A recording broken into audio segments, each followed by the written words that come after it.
안녕하세요. 서울대학교 통계학과 장원철 교수입니다. 오늘 저는 데이터 과학과 R&E란 주제를 가지고 30분 정도 여러분들에게 간략히 소개를 하려고 하는데요.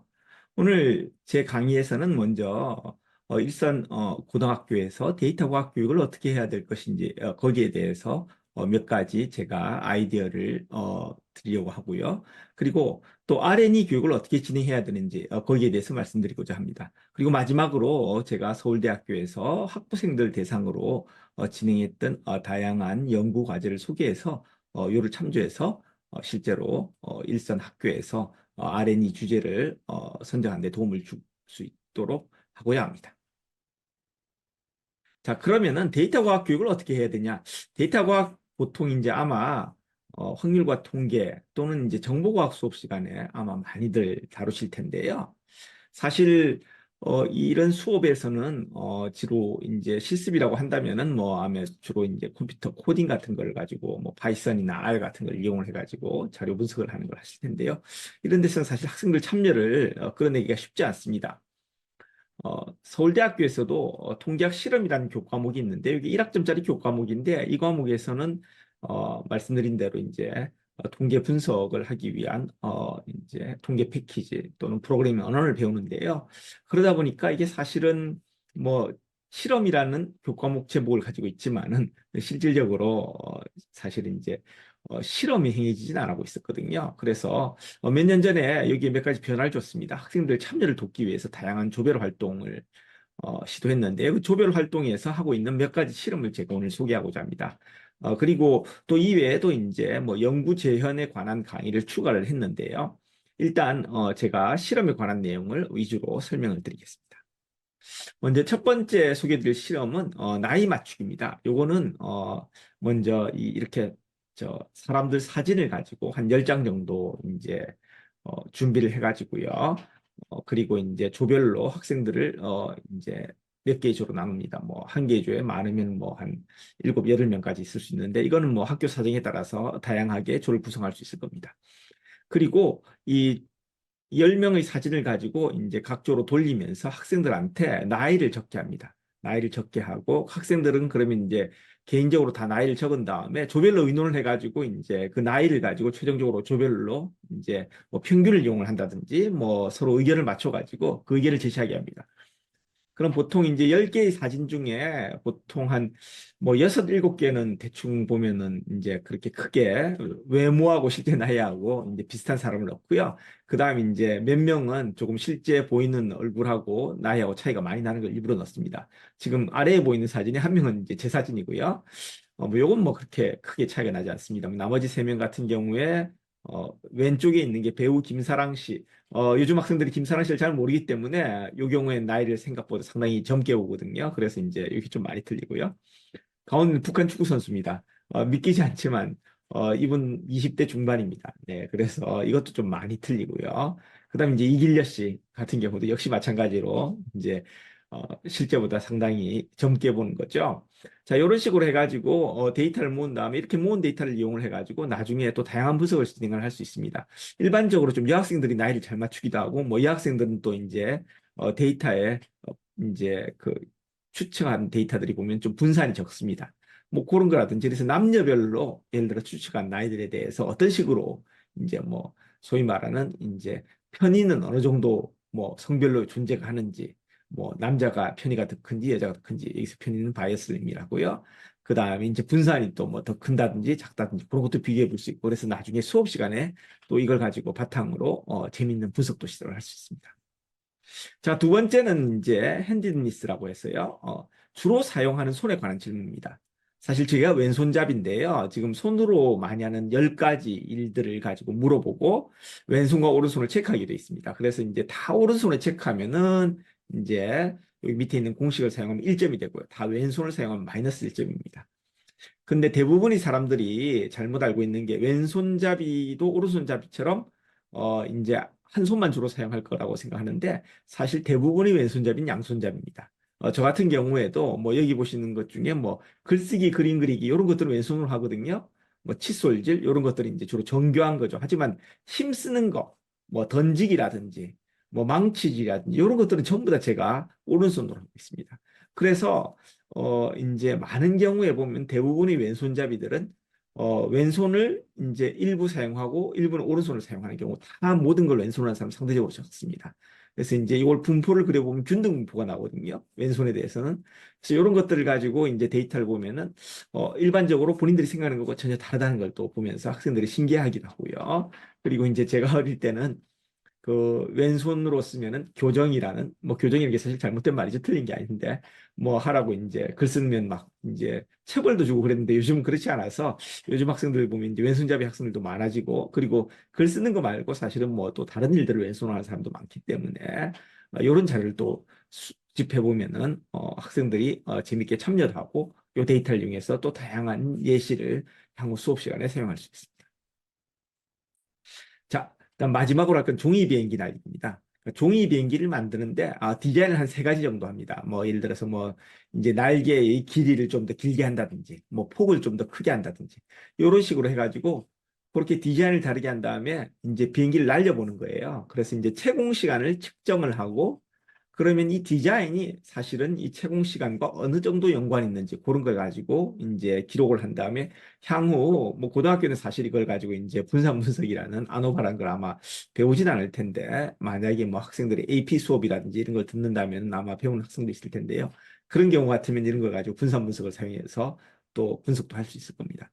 그래서 이렇게 실제로 본인들이 데이터도 생성도 하고 이렇게 함으로써 얻어진 데이터를 가지고 향후 수업에 활용을 하면은 학생들이 훨씬 더 참여도도 높아지고 관심도 가지게 됩니다. 그래서 이런 걸 한번 수업에 한번 활용해 보시기를 적극 권장합니다. 자, 요런 이제 실험에 관한 내용은 사실 제가 만들어낸 건 아니고요. 지금 소개할 이 참고 문헌인 Teaching Statistic이라는 책에서 나온 겁니다. 이 책에는 그 외에도 다양한 실험 방법들이 소개되어 있기 때문에 관심 있으신 분들은 이 책을 한번 참조하시면 조금 더 다른 또 수업을 시도를 해보실 수 있을 겁니다. 그 외에도 뭐 이제 데이터 과학이나 이제 통계학 분야에서 좀 재미있는 사례 같은 걸 가지고 어디서 찾고 싶다 그러면은 제가 두 가지 잡지를 추천하고 싶습니다. 하나는 Significance라고 해가지고요. 이건 영국 왕립통계학회와 미국 통계학회에서 공동으로 이제 두 달마다 한 번씩 발간하는 잡지인데요. 최근호 같은 경우에는 에베레스트 산 등정에 관한 얘기입니다. 무슨 얘기냐면요. 뭐, 이 에베레스트 산을 등정을 하고 싶을 때 봄, 여름, 가을, 겨울 중에 어디가 제일 좋을까? 뭐, 그 다음에 팀을 만들면 어느 정도 인원을 하고, 그 다음에 뭐 산소 마스크를 들고 갈 때 어느 지점에서 사용하고, 굉장히 다양한 의사결정을 내려야 하거든요. 요것들 이때까지 자료를 토대로 해가지고, 이제, 그런 것들에 대해서 이제 어떤 식으로 의사결정을 하는 게 좋은지 그런 걸 가지고, 이제 그 만들어준 통계 모형을 이용을 해가지고 보여준 결과를 보여준 그런 이제 기사가 실렸습니다. 그 다음은 이제 찬스라는 잡지인데요. 요거는 역시 미국 통계학회에서 분기별로 1년에 4번 발간하는 거죠. 요거는 이제 최근호 같은 경우에는 인신매매에 관한 겁니다. 인신매매가 실제로 이제 어느 정도 전 세계적으로 이루어지고 뭐 이런 것들 가지고 추정하고 이런 걸 어떤 식으로 추정을 할 수 있는지 그래서 데이터 과학이 있으니 굉장히 재밌는 다양한 사례들이 있기 때문에 이런 것들도 아마 이제 사용 예 같은 걸 가지고 만약 수업 시간에 이제 제시를 하고 싶다면은 이런 걸 잡지들을 활용하는 것도 좋을 거라고 생각이 됩니다. 자, 그러면은 이제 두 번째 주제로 데이터 과학의 연구는 어떻게 진행을 해야 되는지 거기에 대해서 한번 알아보겠습니다. 자, 데이터 과학 R&D를 하면 이게 사실 참 R&D 주제 잡기가 어렵죠. 이제 특히 고등학교에서 이 R&D 주제 잡는 건 상당히 쉽지가 않습니다. 그러면 이제 제가 크게 R&D 주제를 세 가지 유형으로 한번 나눠보겠습니다. 또 하나는 예를 들어서 과학 문제 탐구형입니다. 또 예를 들어서 힉스 입자는 어떻게 발견되는가? 이 힉스 입자는 물론 이제 입자 물리의 큰 성과죠. 연구 성과지만 사실 이 입자 물리의 큰 성과지만은 요것이 실제로 발견되는 과정에서 보면은 정교한 이제 데이터 과학 모형화가 이루어지면서 그걸 통해서 이제 사실은 이제 이 힉스 입자 존재를 가지고 증명을 하게 되는 거거든요. 그래서 어떤 특별한 과학적인 문제를 가지고 통계 모형화를 해가지고 그런 모형하는 거죠. 그런 것들이 하나가 있을 거고요. 거기 실제로 이제 어, 이 분석보다 어떻게 보면 모형이 더 방점을 찍는다고 할 수 있습니다. 그다음 두 번째는 기존 문제 활용형입니다. 어떻게 보면 아마 이게 고등학교에서는 제일 쉬울 것 같기도 하고요. 이제 사실은 굉장히 다양한 데이터 분석 경진대회가 있습니다. 그 경진대회 홈페이지에 가보시면은 데이터도 있고 그다음 문제도 제시가 되어 있거든요. 그리고 데이터도 굉장히 잘 정렬되어 있기 때문에 그것들 그대로 활용을 해가지고 이제 R&E 연구 과제로 사용하면은 요건 좀 이제 손쉽게 할 수 있지 않을까 그렇게 생각합니다. 또 이런 과정을 통해서 학생들이 사실은 또 스스로 많이 배우게 됩니다. 내가 이제 수업 시간에 배운 방법을 이렇게 분석할 수도 있는 거고 수업 시간에 배우지 않았지만은 내가 이런 문제를 가지고 이제 분석하기 위해서는 어떤 걸 공부해야 될까 이렇게 생각하면서 스스로 공부하는 경우도 있거든요. 그래서 이것들이 이제 가장 좀 적극적으로 고려를 해보실 수 있는 것 같고요. 세 번째는 기존 사례 재현입니다. 데이터 분석이라는 게 사실은 이제 이미 어떤 사람이 했다고 하더라도 그걸 가지고 그대로 재현하는 과정이 생각만큼 쉽지는 않을 수가 있거든요. 뭐 코드를 가지고 그대로 똑같이만 이미 제공돼 있는 경우도 있지만은 그게 아니고 문제가 주어졌고 이걸 어떤 식으로 푼다는 걸 알았다 하더라도 그걸 실제로 모형화를 직접 해보고 그다음 이걸 가지고 코드를 직접 짜봐가지고 분석을 해보는 과정을 통해 가지고 또 많은 걸 배울 수가 있습니다. 어, 그래서 이런 세 가지 유형을 제가 고려해 보는 것을 추천하겠습니다. 자, 그럼 이제 이 데이터 분석은 이 데이터 탐정이라는 다섯 가지 이제 단계를 데이터 탐정이라는 다섯 가지 단계를 거쳐서 할 수 있는데요. 첫 번째는 이제 문제가 주어지고 그걸 가지고 이제 구체적으로 어떻게 분석할지 이제 계획을 세웁니다. 어떤 데이터를 모집하고 뭐 그다음에 어떻게 분석하고 그런 걸 하는 거죠. 그다음 네 번째로 이제 그다음 실제로 이제 데이터를 가지고 분석하거나 데이터를 가지고 이제 모집을 한다든지 또는 이제 많은 경우에 또 전처리 과정이라는 게 필요합니다. 뭐 데이터에서 이제 예를 들어 가지고 키에 관한 데이터인데 뭐 3메타 이렇게 나와 있으면 잘못된 거잖아요. 그런 이제 전처리하는 과정 그런 걸 거치고 그다음 이제 분석 애널리시스 과정을 거친다 마지막에 결론을 내리고 이 결론을 가지고 실제로 어떻게 효과적으로 전달하느냐 그 커뮤니케이션이 굉장히 중요한데 그까지 이루어지는 것이 이런 다섯 가지 단계가 데이터 분석의 이제 데이터 과학의 R&E에 이제 꼭 갖춰질 기본적인 구성 요소라고 생각할 수 있겠습니다. 자, 그러면은 제가 한번 구체적으로 한번 문제를 하나 들면서 예시를 통해 가지고 이런 다섯 가지 단계를 한번 설명해 드리도록 하겠습니다. 자, 요거는요, 이제 몇 년 전에 뉴스에 좀 나와서 꽤 떠들썩했는데 이제 프로야구단 한 팀에서 이제 특정 심판한테 돈을 건네서 이제 좀 봐달라 뭐 금품 수술을 했는데 어쨌든 뭐 요게 이제 사실은 뭐 금품 수술을 한 게 뭐 이렇게 뭐 승부 조작이나 이런 데까지 이루어졌는지 뭐 이런 거 가지고 이제 상당히 떠들썩했었죠. 뭐 결론은 사실은 뭐 승부 조작에는 영향을 미치지 않았다. 뭐 그게 이제 어쨌든 최종 결론이었는데 이걸로 제가 사실은 검찰청에서 연락을 받았어요. 자, 이 이제 심판이 사실 돈은 받았는데 이게 이제 실제로 판정에 영향을 줬는지 그걸 알고 싶다는 거죠. 그래서 요걸 가지고 이제 실제로 뭐 분석을 통해 가지고 증명을 할 수 있었냐 했는데 제가 일정 관계상 실제로 분석은 진행하지는 못했고요. 하지만 향후에 요게 굉장히 재밌는 문제라고 생각을 해가지고 이후에 이제 저희 학교의 황승식 교수님이 이제 보건대학원 황승식 교수님이 분석을 진행을 했습니다. 자, 그러면 이제 첫 번째 단계로 이제 이 첫 번째 단계가 이제 문제는 주어졌죠. 그러면은 이제 문제는 뭐냐면은 금전을 받고 특정 팀한테 유리하게 판정을 해준 것인가? 이게 이제 문제가 될 것이고요. 자, 그렇다면은 요 문제를 실제로 우리가 소위 말해서 검증 가능한 이제 문제로 바꿔야 됩니다. 굉장히 광범위한 문제잖아요. 그런데 요걸 가지고 우리가 조금 더 좀 구체적인 문제로 봐야 됐는데 요걸 가지고 그 볼 스트라이크 판정으로 한정해서 제가 이제 저희가 이제 그 문제를 풀려고 했고요. 자, 그렇다면 볼 스트라이크 판정을 본다면은 어떻게 하는 게 이제 쉽게 말해가지고 유리하게 판정해 줬다는 걸까요? 그럼 특정 팀한테 유리하게 했다는 것은 사실은 볼인데 스트라이크라고 했다면은 그건 불리하게 한 거고 스트라이크인데 볼이라고 했다면 유리하게 한 거죠. 근데 예를 들어서 심판이 이제 판정을 가지고 굉장히 괴팍하게 하는 심판이 있습니다. 뭐 KBO에 보면 뭐 별 모양 스트라이크 존을 가졌다. 그런 심판도 있죠. 자, 사람들 그런 얘기를 하는데 근데 이 사람이 별 모양 스트라이크 존을 모든 팀들한테 똑같이 한다면 공정한 거예요. 이상한 심판이지만은 그건 사실 편파 판정을 하는 심판은 아닙니다. 근데 보통은 정확하게 하는데 뭐 특정 팀한테만 이상하게 스트라이크 볼 판정을 했다. 그러면 이제 뭔가 편파 판정이라는 얘기를 할 수가 있는 거죠. 자, 그럼 편파 판정에서도 아까 얘기한 대로 볼과 스트라이크 중에 이제 아까 얘기한 대로 유리하게 했다는 거는 예를 들어서 우리 팀이 공격을 할 때는 스트라이크를 볼이라고 하죠. 상대 팀이 이제 거꾸로 이제 볼을 스트라이크라고 하면 불리하게 해준 거죠. 자, 그러면 이제 볼 스트라이크 판정만을 기준으로 해가지고 우리가 이제 그 편파 판정 여부, 특정 팀에게 유리하게 그걸 가지고 이제 했다 안 했다 그런 식으로 얘기를 할 수 있을 겁니다. 그래서 요걸 문제를 아주 구체화하는 게 이제 소위 말하는 첫 번째 프로블럼에서 두 번째 플랜 단계로 가는 거죠. 자, 그런데 이제 여기서 이제 중요한 것은 지금 로봇 심판이 있어가지고 이제 사실은 스트라이크 존이라는 게 명확하고 그럼 여기 스트라이크인데 사실은 이제 볼이라고 했다든지 볼인데 스트라이크라고 했다든지 그런 게 있잖아요.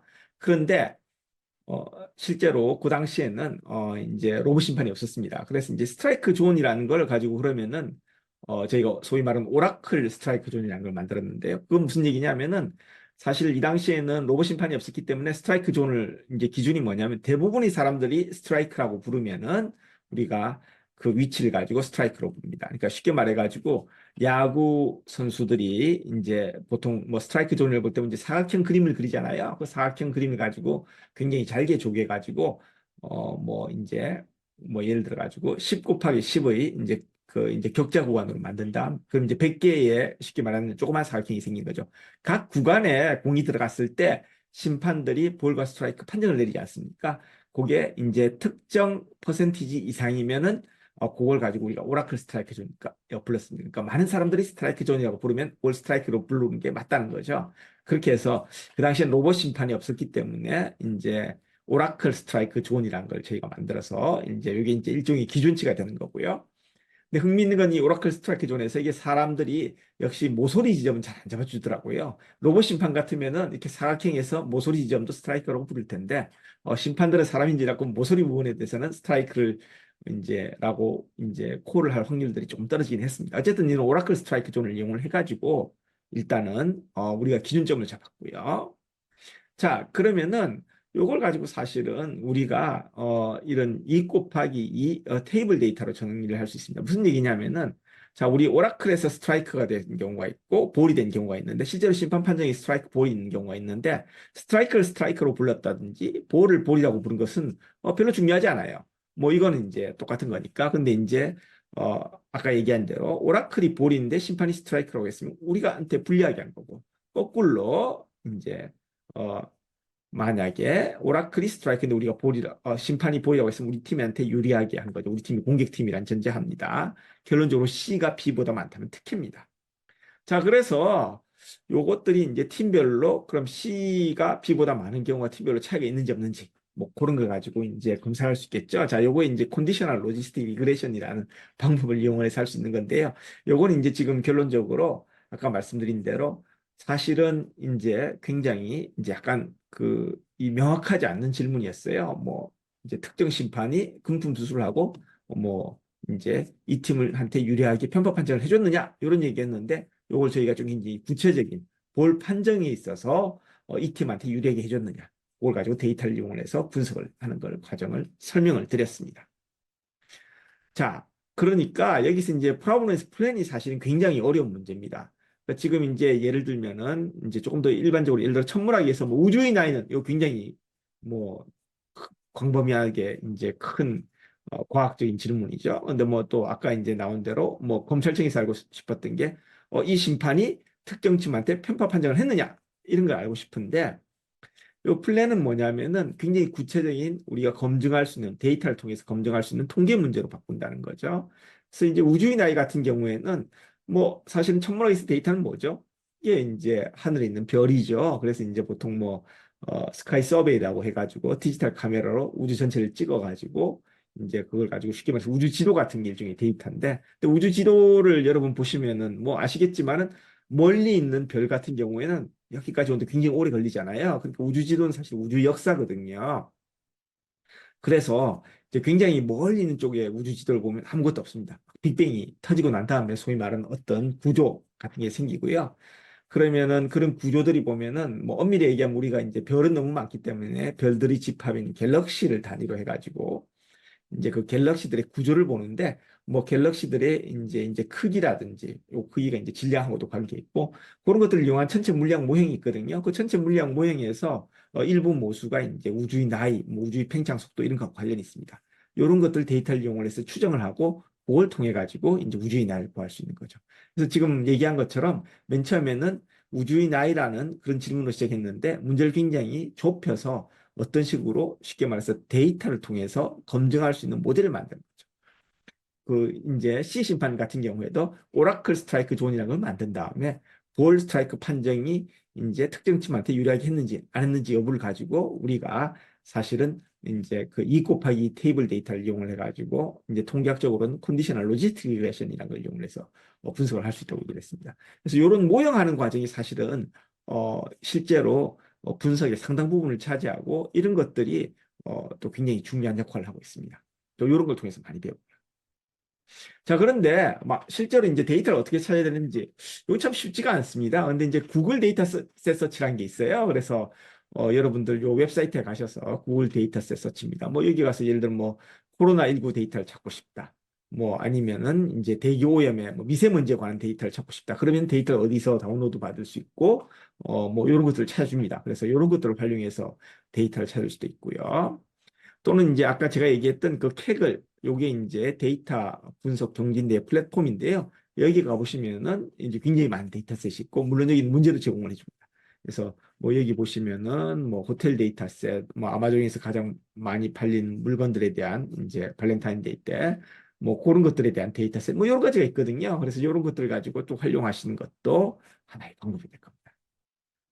근데 뭐, 이제 이 캐글은 외국에 이제 있는 사이트고요. 요 비슷한 게 이제 데이콘이라고 있습니다. 뭐 한국의 캐글을 보병하고 있는데, 이것도 마찬가지로 이제, 경진대 플랫폼인데요. 여기서도 보시면은 이제, 굉장히 다양한 데이터셋과 그 다음에 지금 진행 중인 데이터도, 경진대에 있기 때문에, 여기다가 여러분들이 데이터셋도 찾을 수도 있고, 뭐 여기 보시면은 이제 뭐 도배하자, 질의응답 처리. 요건 지금 상금이 1,000만 원이 걸려 있네요. 네, 한솔데코에서 아마 의뢰한 이제 경진대인 것 같습니다. 그래서 이런 식으로 해서 또 데이터셋을 찾을 수도 있고 여기서 또 문제도 이제 찾을 수도 있습니다. 자, 그럼 마지막으로 또 중요한 게 일단 이런 분석 과정이 끝나면 마지막에 이제 결론 부분에 가서 이제 커뮤니케이션이 굉장히 중요하거든요. 사실 이제 요즘 학생들에게 이제 가장 부족한 것 중에 하나가 뭐냐면 이제 글쓰기입니다.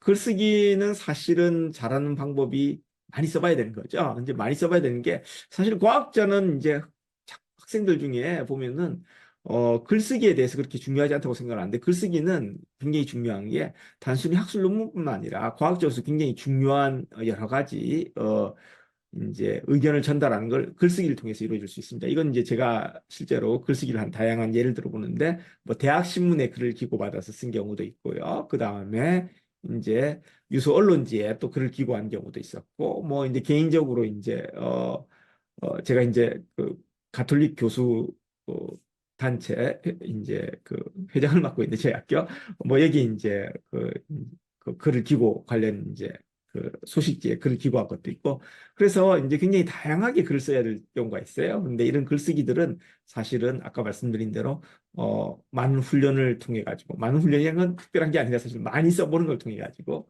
본인이 주장하는 말 전달이 명확히 전달하는 게 중요하겠죠. 그래서 글쓰기는 아무리 강조해도 지나치지가 않다. 그래서 여러분들 뭐 과학자라고 해가지고 또는 뭐 수학자라고 해가지고 글쓰기 도외시하면 절대 안 됩니다.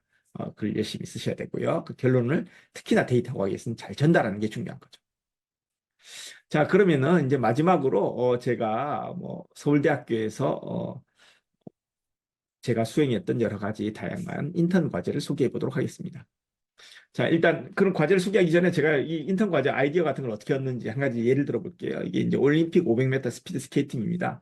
제가 이게 동계올림픽 중계를 보고 있었는데 이제 스피드 스케이팅 500m를 하고 있더라고요. 근데 스피드 스케이팅 500m는 선수들이 2인 1조를 이루어서 2회에 걸쳐서 안쪽과 바깥쪽 레인을 각각 한 번씩 뜁니다. 그래서 이제 그 기록을 가지고 순위를 정하는데요. 이게 사실 한 번밖에 안 됐어요, 옛날에는. 근데 1998년부터 두 번 뛰는 걸 바뀐 겁니다. 안쪽과 바깥쪽을 바꾸어서. 요게 왜 그렇게 됐냐면요. 노르웨이 통계학자 닐스 요트가 이 안쪽 레인에서 출발하면은 상당히 어드밴티지가 있다. 그래서 이건 공정하지 않다. 이걸 이제 데이터 분석을 통해서 밝혀내서 두 번 뛰게 된 겁니다. 제가 개인적으로 이 닐스 요트 교수님 아는데요. 본인이 이제 한 업적 중에 가장 이제 훌륭한 업적이 굉장히 자랑스러워합니다. 뭐 이분은 사실 이론 통계학자라서 이런 거 잘 안 하시는데 노르웨이가 워낙 또 이제 이 동계 스포츠 같은데 이제 관심도 많고 이러니까 아마 본인도 관심이 많아가지고 이런 걸 가지고 분석을 해본 것 같습니다. 자, 운영 방식을 좀 구체적으로 말씀드리면 이제 첫 번째는 시즌 성적을 바탕으로 뭐 그 사이 좀 바뀌었는지 모르겠습니다만은 제가 이제 그걸 할 때는요. 첫 번째 뛸 때는 왜냐하면 비슷한 선수들 뛰어야 되거든요. 너무 차이가 나면 안 되니까. 왜냐하면 비슷비슷하게 뛰어 서로 경쟁이 돼가지고 이제 빨리 뛸 수 있기 때문에 2인 1조를 결정을 하고 그 다음에 이제 그 두 번째 경기에서는 첫 번째 경기 성적을 바탕으로 합니까? 그 첫 번째 경기는 시즌 성적, 두 번째 경기는 이제 그 첫 번째 경기를 이제 경기를 바탕으로 하는데 안쪽 레인 1등하고 바깥쪽 레인 1등이 같은 조가 되는 그런 방식입니다. 자, 그러면 이제 어쨌든 그 바깥쪽 레인 1등인 사람이 안쪽으로 뛰고 그런 거죠. 근데 제가 궁금해한 게 아니, 이렇게 뛰었으면은 제 생각에는 사실은 그 두 번째 경기에 항상 안쪽 레인에 있는 사람이 이기는 게 아니더라고요. 제 생각에는 아니 안쪽에서 뛰면 유리하다고 했는데 왜 그럴까? 그랬거든요. 근데 이제 그러니까 궁금한 거죠. 왜 그러면은 누가 이길지 예측을 할 수 있을까? 뭐 순순히 단순한 호기심입니다. 그러면은 두 번째 경기에서 누가 이길 수 있는지 요걸 예측하는 게 요게 이제 제 학부 인턴 과제로 그 당시에 저한테 인턴을 했던 친구한테 주어진 과제입니다. 자, 그럼 어떤 데이터를 모아가지고 뭐 풍속 같은 것도 영향을 줄 수가 있고요. 뭐 시즌 기록 그다음에 처음에 뗐을 때 뭐 기타 등등 여러 가지가 있겠죠. 자, 그래서 이런 것들을 토대로 해가지고 내가 누가 이길지 그걸 가지고 예측하는 걸 가지고 이제 모형화해서 한 거에 제 인턴 과제였습니다.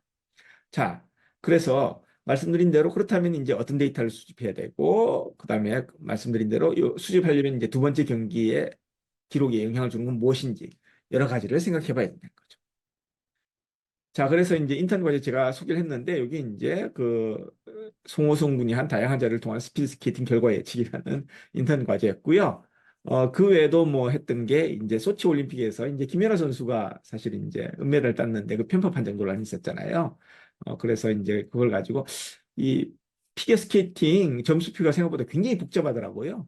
누가 어떻게 채점했는지 알 수가 없습니다. 네, 그런데 뭐 굉장히 복잡한데 어쨌든 그 점수표를 가지고 어쨌든 공개는 하거든요. 그래서 이제 그걸 가지고 바탕으로 어떤 소위 말하는 홈코드 어드밴티지. 그러니까 어디든지 소위 말하는 약간의 텃세는 있는데 그 텃세가 보통 일반적인 텃세 이상으로 뭐 있었는지, 뭐 보통 일반적인 대회에서 나오는 텃세 이상으로 있었는지 그런 걸 가지고 이제 분석한 게 요거였고요. 자, 비더 레전드 요건 뭐냐면요. 지금도 아마 하고 있는지 제가 정확히 기억이 안 나는데, 미국 프로야구에서는 이제 연속 안타 기록이 56경기입니다. 한국은 아마 44경기인가요? 연속 안타 기록이. 미국에서 그래서 비트 스트리크라고 요게 뭐냐면은, 매 경기마다 안타 칠 선수를 한 명씩 뽑아가지고 그런 걸 가지고 56번 연속 성공하면은, 5.6 밀리언 달러를 가지고 상금을 주는 거죠. 어마어마한 돈을 주는 거죠. 몇십억이 해당하는 돈, 어마어마한 돈을 주는데 한국에서도 이걸 비슷하게 본따서 이제 비더 레전드라는 게임을 했어요. 근데 한국은 선수를 두 명을 뽑았습니다. 두 명을 뽑았는데 제 기억에 상금이 3천만 원인지 정확히 기억나지 않는데요. 그랬는데 요걸 가지고 이제 했는데 한국은 첫 해에 의외로 마주살이 많이 났어요. 그래서 이제 어, 그, 이 맞춘 분들한테 질문을 해봤더니 뭐 어떻게 됐냐니까 뭐 그 당시에 하나가 굉장히 못한데 하나 상대팀 1번 타자를 고르니까 되더라 뭐 이런 얘기를 했는데 저 비더 레전드 요건 뭘 했냐면은 사실 이제 요런 걸 통해 가지고 보면 이제 뭐 앱 같은 데서 요 비더 레전드에 이제 다음 안타칠 선수를 뭐 추천하는 그런 이제 것도 있었고요. 뭐 그다음에 사람들이 이제 여러 가지 개인적으로 요 앱을 통해 가지고 이제 등록을 하고 뭐 하는 건데 하는 방식들이 있었는데 저희가 소위 말해서 이제 팬심으로 뽑지 말고 어떤 기록을 토대로서 만약에 이제 추천을 하는 거죠. 어떤 선수를 뽑아야 되는지. 그래서 이제 이런 선수들을 이런 기준으로 선수를 이제 내일 안테시 선수를 뽑는 게 좋다. 뭐 이런 걸 가지고 얘기한 겁니다. 자, 그다음 모델은 이제 브래들리 테리 마델이란 거는 이제 보통 우리가 바둑 같은 데서 랭킹 순위 정하는 게 굉장히 궁금하시죠? 옛날엔 점수제로 했는데 몇 년 전 이제 바뀌었습니다. 이것도 사실 이제 거기도 브래들리 테리 마델을 이용을 하긴 했는데 어, 저희는 조금 다르긴 한데요. 뭐 기본적으로 아이디어는 뭐냐면은 쉽게 말해가지고 이게 상호전적이잖아요. 그러니까 그 모든 선수들이 똑같이 다 한 번씩 뜨는 게 아니기 때문에 뭐 요 기록물 가지고 어떤 식으로 누가 어떻게 이제 그 이제 어떤 선수한테는 뭐 예를 들어 가지고 강한 선수들끼리만 뜨면은 내 5승 5패지만 사실 좋을 수도 있고요. 그다음 뭐 예선부터 통과해서 본선 진출하려면은 예선 때는 다 이겼는데 본선 가서는 이제 거의 다 질 수도 있잖아요. 그러면 이제 사실은 승률은 좋지만은 이 선수가 꼭 상위라고는 할 수 없죠. 그래서 이제 이 상대 전적을 이용을 해가지고 순위를 매기는 게 브래들리 테이 마델이라고 하고 하는데 요것들 가지고 사실은 이제 바둑 같은 경우는 본선과 예선이 남는데 쉽게 말해서 비슷한 기량을 가진 선수끼리 이제 약간 묶어주는 그런 걸 가지고 순위를 제시한 것 동시에 그런 것들까지 같이 동시에 제시한 그런 모양입니다.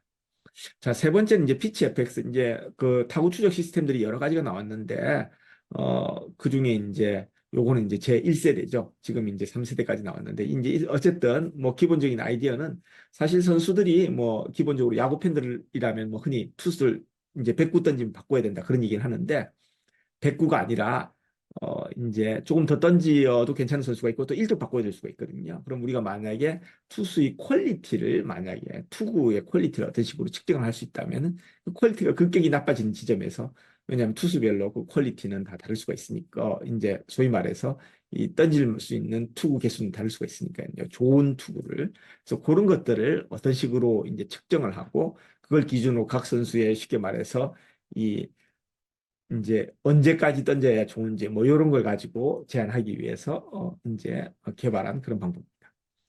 세 번째 페인팅 아트 어널리시스는 이제 그 색상들을 이용해서 쉽게 말해서 각그 이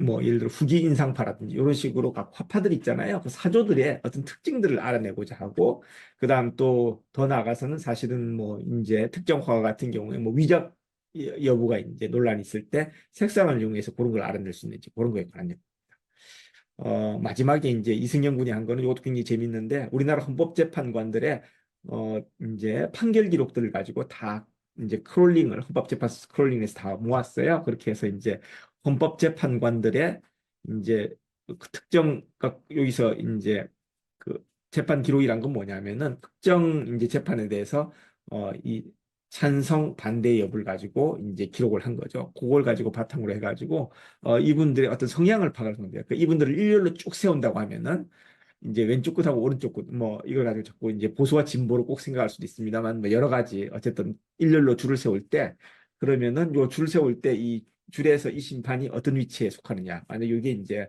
보수와 진보라고 하면은 이제 특정 심판 같은 경우에 이제 사실 흔히 알려졌을 때 보수적이라고 알렸는데 생각보다 이제 그렇지 않고 중도적인 사람도 있고요. 또 이제 이미지상으로는 이분이 뭐 특정 뭐 검찰 출신이다. 보수적일 거다. 뭐 이랬는데 의외로 그 중도적인 분도 있었고 실제 사람이다. 뭐 이런 것들을 가지고 알려주는 그런 분석 방법이었습니다. 자, 제가 오늘 강의에서는요, 일단은 뭐 데이터 과학, 실습 교육에 대해서 제가 좀 알아봤고요. 학생들을 수업에 어떻게 하면 다양하게 참여를 시킬 수 있는지 거기에 대해서 알아봤습니다. 그리고 데이터 과학 R&D를 어떻게 진행할지, 기존 사례 재현하는 거, 그다음 각종 데이터 분석 경진 대회 활용하는 거, 또는 이제 실생활이나 과학 문제를 통계 모형화하는 걸 제가 구체적인 예를 들어가면서 설명을 했습니다. 오늘 제 강의가 여러분 R&D 수업에 도움이 되기를 바랍니다. 이걸로 제 강의는 마치도록 하겠습니다. 감사합니다.